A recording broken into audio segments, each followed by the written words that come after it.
So, in case you're an absolute beginner with Angular, let me quickly explain in 2 minutes what Angular is and why you should learn it.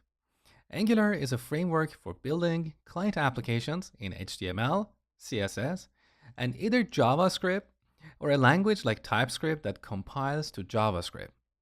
But TypeScript is more common in the Angular community because Angular itself has been written with TypeScript. Now, if you have never worked with TypeScript before, don't worry at all. It's very easy and you're going to get familiar with it in this course. Now, one question that a lot of beginners have is, why do we need Angular? Can we not use plain old JavaScript or jQuery? We certainly can, and that's how a lot of web applications out there are built. But as our applications get more complex, vanilla JavaScript or jQuery code becomes hard to maintain. We need a way to properly structure our application.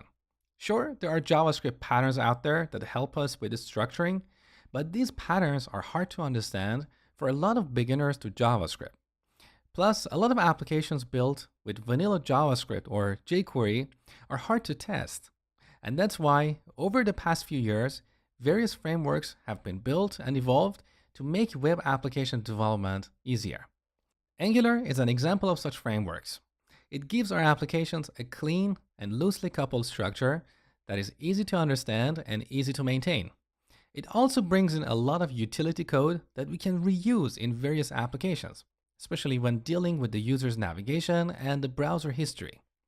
Plus, applications built with Angular are more testable, so we can easily write automated tests to test various parts of our application, as I will show you later in the course. So to answer this question, no, you don't need a framework like Angular to build client applications, but using Angular makes your life a lot easier.